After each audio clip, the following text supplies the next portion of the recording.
پاکستان میں ایک بار پھر ٹک ٹاکرز پر ٹیکس لگانے کے بارے میں سوچا جا رہا ہے۔ اب سوال یہ ہے کہ ایسا کیوں کیا جا رہا ہے؟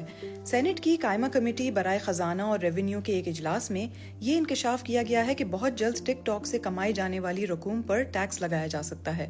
فیڈرل بورڈ آف ریونیو کی طرف سے ایسا قدم اٹھانے کی 3 وجوہات بتائی گئی ہیں۔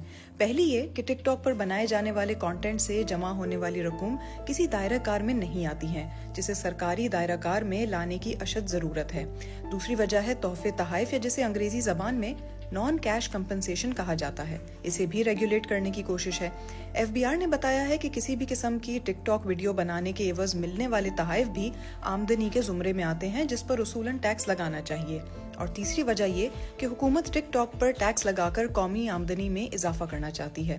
یہ تجویز بھی دی گئی کہ اس ٹیکس کا اطلاق سب سے پہلے صوبہ پنجاب سے کرنا چاہیے، جہاں اندازے کے مطابق سب سے زیادہ ٹک ٹاک کانٹینٹ بنایا جاتا ہے۔ واضح رہے کہ اس سے پہلے بھی متعدد بار ٹک ٹاکرز کو ریگولیٹ کرنے اور انہیں ٹیکس کے زمرے میں لانے کی کوششیں کی جا چکی ہیں۔ اس بار ایف بی آر پہلے سے ہی ٹک ٹاکرز کی آن لائن زندگی اور ان کی ٹیکس فائلنگ کا موازنہ کر رہی ہے، جس سے سخت ٹیکس قوانین لاگو کرنے کا عندیہ ملتا ہے۔ تو کیا ٹک ٹاکرز پر ٹیکس لگانا چاہیے؟ اس کے بارے میں آپ کی کیا رائے ہے؟ ہمیں کمنٹس میں ضرور بتائیں۔